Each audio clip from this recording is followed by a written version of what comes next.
ఇదే RTV app వార్తల్ని క్షణాల్లో చదివే అవకాశం ఉంటుంది. ఒక న్యూస్ పేపర్, ఒక టెలివిజన్ ఛానల్ మీ చేతుల్లో ఎప్పుడూ ఉంటాయి.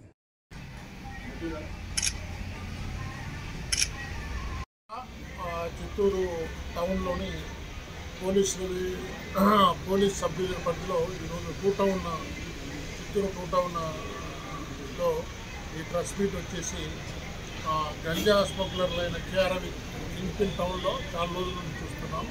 తర్వాత ఏళ్ళు రవితేజ వీళ్ళిద్దరిని అరెస్ట్ చేసి వారి వద్ద నుండి 6.5 కిలోల గంజా స్వాధీనం చేసుకోవడం జరిగింది. వీరు చాలా రోజుల నుంచి చిత్తూరు టౌన్లో ఈ గంజా విక్రయిస్తున్నారు. వీరు వేరే స్మగ్లర్ రవి అనే అతని ద్వారా వైజాగ్ ప్రాంతం నుంచి తీసుకొని వచ్చి ఇక్కడ లూజ్గా అమ్ముతా ఉన్నారు. ఇది పెడలర్, అంటే స్థానికంగా అమ్ముతాడు. ఇతడు ద్వారా ఎంతమంది ఇస్తున్నారు, ఎవరెవరు దాన్ని గంజాను సేవిస్తున్నారు అనేది కూడా మేము దర్యాప్తులో తెలుస్తాం.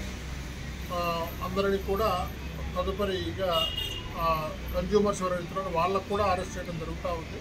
కాబట్టి మేము ఒకటే హెచ్చరిస్తున్నాం, ఈ గంజా గురించి ఇదే పోలీస్ స్టేషన్లో ఇది 3rd ప్రెస్ మీట్. ఇంతవరకు నేను వచ్చినప్పటి నుంచి దరిదాపు 100 కేజీల గంజా స్వాధీనం చేసుకోమనింది.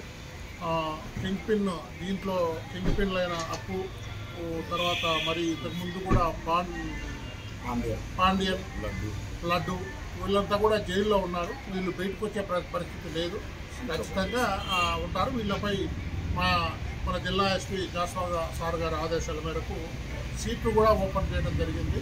దీనిపై పక్కా నిఘా ఇచ్చి ఇంకా వీరి అనుచరులు ఎవరైతున్నారో అందరినీ కూడా అరెస్ట్ చేసి ఈ చిత్తూరు టౌన్లో గంజా లేకుండా చేస్తామని ప్రజలకు తెలియజేస్తున్నాం.